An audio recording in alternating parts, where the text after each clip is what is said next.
What's guys, welcome back once again. दोस्तों, आज की कहानी जो एक्सप्लेन करने जा रहे हैं वो आज की नहीं बल्कि तकरीबन कई सौ साल पहले की है। जिस समय धरती पर इंसान की जनजाति को कदम रखे हुए कुछ ही साल बीते थे, पर उस समय इंसान के साथ कोई और भी चीज धरती पर आई थी, लेकिन वो कौन था ये तो आपको इस कहानी में आगे जाकर पता चलेगा। समय चल रहा है 1719 का और जगह है अमेरिका का नॉर्थर्न प्लेन, जहाँ पर हम एक कबीले को देखते हैं जो बरसों से यहाँ पर रह रहा है और अपने जनजीवन को चला रहा है। उसी में से एक नारू नाम की लड़की भी है जिसका सपना है कि वो अपने पिता और भाई की तरह एक अच्छी शिकारी बने, लेकिन असल में उसके घर वाले चाहते हैं कि वो डॉक्टर बने जो कि घायल लोगों का इलाज करे, जो शिकार करके लौटते हैं जंगल से। यहाँ पर नारू अपने डॉग के साथ शिकार पर चली जाती है और बड़ी देर बाद उसे एक हिरन दिखाई देता है जिस पर वो निशाना लगा रही होती है, लेकिन तभी आसमान में कुछ तेज आवाज आती है जिस वजह से वो हिरन वहाँ से भाग जाता है और वो मायूस हो जाती है। इसी दौरान जब वो पीछे मुड़कर देखती है तो उसका डॉग एक ट्रैप में फंस चुका था जो कि इस समय के लिए काफी आधुनिक था और ऐसी कोई चीज नारू ने पहली बार देखी थी, इसलिए वो हैरान हो जाती है कि ये ट्रैप यहाँ पर किसने लाया होगा। खैर, वो लोग घर जाने के लिए निकल जाते हैं, लेकिन उसे फिर से वो आवाज आती है, इसलिए वो फौरन बाहर की ओर जाती है और देखती है कि वहाँ पर आसमान में कोई चीज तेजी से दूसरी ओर जा रही है। उसे लगता है कि ये जरूर कोई पंछी है और वो शिकार करने के लिए बहुत ही उत्सुक है, लेकिन दोस्तों वो असल में एक स्पेसशिप होता है जो दूसरे प्लैनेट से धरती पर आया था और उसके अंदर प्रेडेटर थे जो होते तो एक आम इंसान की तरह, लेकिन उसका सर किसी क्रिएचर की तरह होता है और वो बस उन्हीं लोगों को मारते हैं जो शिकार करते हैं, मतलब शिकारी का शिकार होना। जिनके पास हथियार होते हैं वो उन्हीं को मारते हैं, लेकिन क्या वो सच में इनके लिए कोई खतरा है या फिर कुछ और बात है, ये सब तो हमें आगे ही पता चलेगा। लेकिन उसे देखकर नारू बहुत ही खुश होती है और इसीलिए वो अपने भाई के पास जाती है और उससे कहती है कि उसने आसमान में एक बड़ा पंछी देखा है जिसका शिकार करके वो सभी को साबित करना चाहती है कि वो भी एक अच्छी शिकारी बन सकती है। इसलिए वो कहता है कि तुम्हें सबसे पहले उन लोगों का शिकार करना होगा जो तुम्हारे और हमारे लिए खतरा है, उसके बाद वो अपने जीवन के लिए शिकार करना। अभी सुनकर नारू उदास हो जाती है, लेकिन उसका भाई उसके लिए सपोर्टिव होता है, इसलिए वो उसे बहुत समझाता है। इसके बाद वो दोनों अपने कबीले में चले जाते हैं जहाँ पर नारू की माँ को हम देखते हैं जो किसी तरह की जड़ी बूटी तैयार कर रही थी कि वो एक अच्छी डॉक्टर थी और उन्हें इन सब चीजों के बारे में अच्छी जानकारी थी। वो नारू को भी यहाँ सिखाना चाहती थी पर उसे तो शिकार करना है, इसलिए उस पर गुस्सा भी होती है और कहती है कि मेरे जाने के बाद यहाँ पर कोई तो होना चाहिए जो लोगों का ख्याल रखे कि यहाँ पर जंगल से बहुत लोग घायल होकर आते रहते। नारू यहाँ पर उनकी हाँ में हाँ कर देती है, लेकिन उसके दिमाग में अभी भी वही बड़ा वाला पंछी घूम रहा था। अब इसके बाद वो उसे कुछ जंगल में जाकर जड़ी बूटियां लाने को कहती है, तो वो चली जाती है और उन जड़ी बूटियों को ढूंढना शुरू कर देती है। वहीं दूसरी ओर उस स्पेसशिप को देखते हैं जो उसी जंगल में उतर चुका है और उसमें से एक प्रेडेटर भी बाहर आ गया और वो गायब भी हो जाता है। वैसे कि प्रेडेटर के पास कुछ ऐसी टेक्नोलॉजी है जिसकी मदद से ये इनविजिबल हो सकते हैं और नारू देखती है कि उसका भाई और उसके साथी कुछ जंगल की ओर जा रहे हैं क्योंकि उनके एक साथी को शेर उठाकर ले गया जिसका शायद अब बच पाना मुश्किल है, लेकिन ये लोग फिर भी उसे ढूंढने के लिए जा रहे हैं क्योंकि उन्हें उस शेर को मारना होगा जो कि इनके लिए खतरा बन चुका है और यही इस कबीले का वसूल है। जो भी इनके लिए खतरा बनता है ये उसे मार देते हैं। तभी वहाँ पर नारू भी आ जाती है जिसे देखकर उसका भाई गुस्सा करता है क्योंकि उसका यहाँ पर होना सही नहीं, लेकिन वो कहती है कि वो भी शिकार करना चाहती है। उसका भाई तब मान जाता है और कहता है कि तुम बस हमारे सुराग ढूंढने में मदद करोगे। जिसके बाद ये लोग निकल जाते हैं। यहाँ जंगल के किसी कोने में फूड साइकिल को होते हुए देखते हैं जिसमें एक तितली को एक खरगोश खाता है और उसको एक सांप खा जाता है, जिसके बाद उस सांप को प्रेडेटर खा जाता है और उसकी खाल खींच लेता है, यानी कि वो यहीं पर घूम रहा है और इसीलिए लोगों को सतर्क रहना पड़ेगा। अब शाम होने पर नारू को घायल साथी मिल जाता है जिसके शरीर पर शेर की पंजे लगे हुए थे, लेकिन वो जिंदा था क्योंकि शेर ने अपने शिकार को किसी और शिकार की वजह से छोड़ दिया था। खैर, अब नारू अपनी मेडिकल टैलेंट की वजह से उसे बेहोश कर देती है और कुछ फूल के पत्ते उसे खिला देती है जिससे ये वो थोड़े टाइम तक जिंदा रहेगा। अब सभी मिलकर स्ट्रेचर बनाते हैं और उस कबीले की ओर ले जाने लगते हैं, लेकिन यहाँ तबू कहता है कि तुम लोग जाओ, मैं उस शेर को मार कर इधर वापस लौटूंगा। अब उसके साथ नारू भी जाने के लिए कहती है, लेकिन वो मना कर देता है। लेकिन नारू फिर भी जाने लगती है और बीच में वो सांप मिलता है उसे जिसकी खाल खींची हुई थी और वहीं उसे कुछ बहुत बड़े पैरों के निशान भी दिखते हैं। और जब उस जगह पर ये लोग एक पेड़ को देखते हैं तो हैरान रह जाते हैं क्योंकि वो पूरा पेड़ खून से सना हुआ था, यानी कि यहाँ पर जरूर कोई और है जो उनसे भी बड़ा और शक्तिशाली है। तभी वहाँ पर तबू आ जाता है जो उसे देखकर बहुत गुस्सा करता है और कहता है कि तुम्हें यहाँ से जाना चाहिए, लेकिन वही मानती तो उसे बस वहीं बैठने को बोलता है। जिसके बाद हम शेर को देखते हैं जो वहीं आसपास ही घूम रहा था। यहाँ तबू का साथी खुद को चारा बनाकर खड़ा हो जाता है एक पेड़ पर, लेकिन वो सच में उस लायन का शिकार बन जाता है और मारा जाता है। जिसके बाद अब आ रही थी नारू की, लेकिन तभी उसे वहाँ कुछ आवाजें सुनाई देती है जो कि उसी क्रिएचर की दहाड़ने की थी। उसे दूर जंगल में एक लाल रंग की रोशनी भी दिखाई देती है, पर इतने में वो शेर उस पर हमला कर देता है। वो नीचे गिर जाती है, लेकिन सही मौके पर वो उस पर भाले से हमला करती है जिससे कि वो वहाँ से भाग जाता है। यहाँ नारू बेहोश पड़ी रहती है। कुछ देर बाद जब उसकी आंख खुलती है तो वो खुद को कबीले में पाती है, लेकिन उसके दिमाग में अभी भी वही लाल रंग और उस परछाई के बारे में ही बातें चल रही थी कि आखिर वो क्या चीज थी जो इतनी तेज चल रहा था। उसने आज तक ऐसी कोई भी चीज कभी नहीं देखी थी। कुछ देर बाद वहाँ पर तबू आता है जिसके साथ उस शेर का सर भी था, मतलब उसने शेर को मार दिया और उसकी इस बहादुरी को देखकर कबीले के सभी लोग बहुत खुश होते। उसको नया चीफ बना दिया जाता है, लेकिन असल में दोस्तों सच्चाई तो यही है कि उस शेर को मारने में नारू का ज्यादा हाथ है। यहाँ पर उस कबीले में रहने वाले कुछ और लोगों को भी देखते हैं जो तबू के चीफ बनने से कुछ खास खुश नहीं थे। अब यहाँ सब कुछ होने के बाद नारू अपने भाई को उसी रोशनी के बारे में बताती है और उसने जो जंगल में उस सांप की छीली हुई खाल को देखा था जिसे बहुत ही बेरहमी से मारा हुआ था। वो कहती है कि मैंने पास में कुछ बड़े पंजों को भी देखा है जो कि शायद किसी क्रिएचर के हो सकते हैं या फिर किसी ऐसी चीज के जो हमने आज तक कभी नहीं देखी।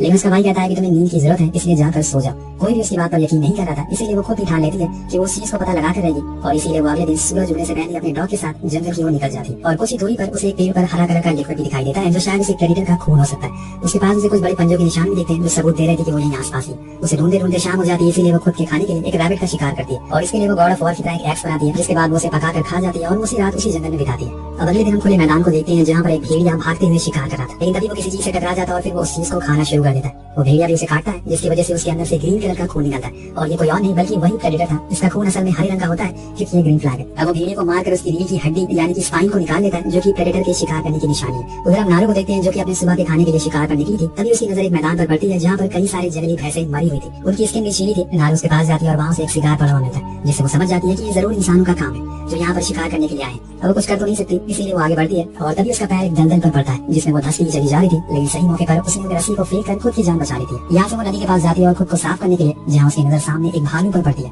जो कि नदी के किनारे था। वो छुप कर उसका शिकार करने की सोचती है, लेकिन इतने में उसकी आरू टूट जाती है जिसकी वजह से उसे हल्की सी आवाज भी होती है। और फिर होना क्या था दोस्तों, वो भालू उसे देख लेता है और फिर उसकी तरफ बढ़ना शुरू करता है। वो बहुत ही ज्यादा डर जाती है और लकड़ियों के बीच में छुप जाती है, लेकिन वो भालू अब उसकी जान के पीछे पड़ चुका था। वो किसी भी कीमत पर उसे मार के रहेगा। नारू को भी पता चल चुका था, इसीलिए उसने सारी उम्मीदें छोड़ दी। लेकिन तभी वो आ जाता है जिसका सभी को इंतजार था। जी हाँ, प्रेडेटर। वो उस भालू से लड़ना शुरू करता है और यहाँ पर नारू पहली बार किसी चीज को ऐसे लड़ते हुए देख रही थी जो दिखाई नहीं दे रही थी। वो डरी हुई थी। उधर वो भालू उस प्रेडेटर पर भारी पड़ने लगता है, लेकिन तभी उसे गुस्सा आ जाता है और वो एक ही झटके में उसे मार कर गिरा देता है। तब हम इस प्रेडेटर की असली ताकत को देख पाते हैं। वो बहुत ही ज्यादा खतरनाक है और उसे उठाकर वो चिल्लाना शुरू करता है। जब उसने उस भालू को उठाया था तो उसका पूरा खून उसके ऊपर गिर जाता है और वो पूरा लाल हो जाता है जिससे कि वो विजिबल हो गया था। और फाइनली नारू उसे पहली बार देख पाती है। और यहाँ उसके पास रुकने का समय नहीं है, इसलिए वो जितनी जल्दी हो सके भागना शुरू करती है। अगर वो जंगल के रास्ते से गई तो मारी जाएगी और इसीलिए वो पानी का रास्ता चुनती है और इसी नदी में बहते हुए दूसरी ओर चली जाती है जहाँ पर उसे तबू के साथी मिलते हैं जो उसी को ढूंढ रहे थे क्योंकि उसके घर वाले परेशान हो रहे हैं। लेकिन नारू ने सब बताती है। उसने अभी कुछ देर पहले जंगल में एक ऐसा जीव देखा जो दिखाई नहीं देता, लेकिन वो है पूरी तरह से एक इंसानी। अब ये सुनकर सभी उसकी बात का मजाक बनाते हैं क्योंकि उन्हें अभी सच्चाई का अंदाजा नहीं, और फिर सभी मिलकर उसे पकड़ लेते और वहीं पास में एक पेड़ से बांध देते हैं ताकि वो फिर से कहीं ना भाग जाए।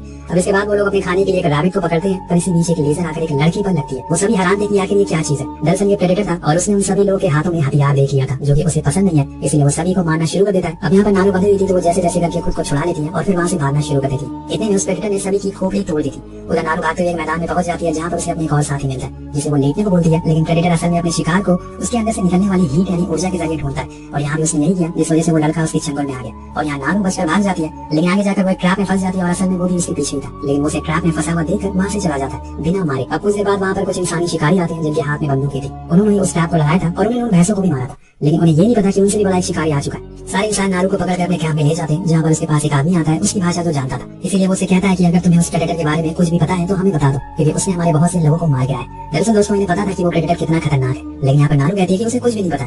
कुछ देर बाद वहाँ पर उन शिकारियों का सरदार आता जिसके कब्जे में नारू का भाई ताबू था। उन्होंने उसे कैद करके रखा था। अब अगले दिन ये सभी शिकार के लिए प्लान बनाते कि हमें इन दोनों को एक पेड़ से बांध देंगे, जब वो इनका शिकार करने के लिए आएगा तो हम उसे मार देंगे। और कुछ देर इंतजार करने के बाद वो आ भी जाता है। दोस्तों यहाँ पर फिर हम पहली बार उसके पूरे रूप में उसे देख पाते और उसने अपने सर पर एक मास्क पहन रखा था जिसके अंदर से एक लेजर निकल रही थी। वही उसका सबसे बड़ा हथियार है, इसलिए वो उसी लेजर की मदद से कुछ शिकारियों को मारता है तभी उसका पैर एक ट्रैप में फंस जाता है। लेकिन उसके लिए वो ट्रैप कुछ भी नहीं था, वो चुटकी में उसे फ्री हो जाता है। उधर नारू अपने भाई से कहती है कि तुम घबराओ मत, ये उसी को मारता है जिसके हाथ में हथियार होगा, लेकिन वो कहता है कि हमें इसे मारना होगा। तुमने जैसे उस दिन शेर को घायल किया था वैसे ही इसे आज कर दो, जिसके बाद सारे काम मैं कर दूंगा। तो आज वो मुफ्त की तारीफ को बटोरना चाहता था, पर ये इतना आसान नहीं है क्योंकि वो तो पागलों की तरह सभी को मारे जा रहा था और उसके सामने कोई टिक भी नहीं पा रहा, तो मारेगा क्या उसे। और इतने में नारू वहीं लगे ट्रैप की मदद से अपने भाई की रस्सी को काट लेती है और फिर तबू कहता है कि मैं अपने घोड़े को लेकर आता हूँ। और वही नारू अपने डॉग को कैंप में रिहा करने चली जाती है, लेकिन तभी वहाँ उसे वो ट्रांसलेटर मिल जाता है जो उसकी भाषा को जानता था। वो कहता है कि तुम मेरा इलाज कर दो, मैं तुम्हें अपनी बंदूक दे दूंगा। दरअसल दोस्तों उसके पैर को प्रेडेटर ने खा लिया था जिससे वो लंगड़ा हो गया था और यहाँ पर वो उसे वही अनोखा फूल खिला देती है जिससे कि उसका शरीर ठंडा पड़ गया था। लेकिन इसी बीच प्रेडेटर यहाँ आ जाता है और अब होगा असली खेल शुरू। पहले तो वो उस आदमी को देख नहीं पाता क्योंकि उसका शरीर अभी ठंडा हो चुका था,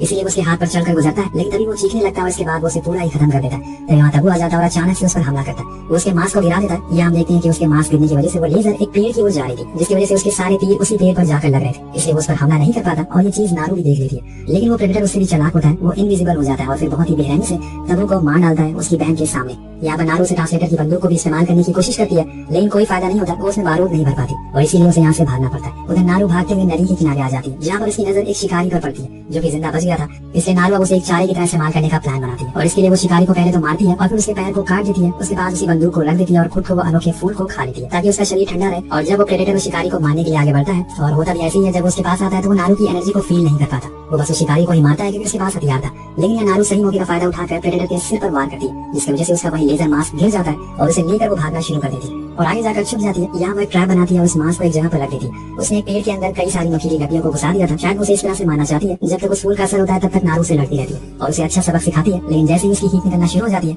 वो प्रेडेटर और तेज हो जाता है। लेकिन नारू ने इसी के लिए वो ट्रैप बनाया था, वो बड़ी चालाकी से उसी दलदल में लाकर रखा देती है और उसके सामने बैठ जाती है। वो दलदल से बाहर निकल नहीं पाता और इसीलिए अपने आरो को छोड़ता है। तो नारू के साइड में हम उसी मास्क को देखते हैं जिसकी लेजर प्रेडेटर के ऊपर ही पड़ रही थी और इसीलिए वो जैसे अपने तीर को छोड़ता है वो सीधा उसी की खोपड़ी को चीर कर निकल जाता है और कुछ इस तरह से वो मारा जाता है। इसके बाद नारू उसके सर को काट देती है और अपने साथ उस कबीले ले जाती है। उसकी इस बहादुरी को सभी सलाम करते हैं। उसे नया चीफ बना दिया जाता है क्योंकि दोस्तों अब राजा का बेटा राजा नहीं बनेगा, जो हकदार है वही उस कुर्सी पर बैठेगा। और यहाँ पहली बार कोई लड़की इस कबीले की चीफ बनती है, जिसे देखकर सभी लोग बहुत हैरान थे।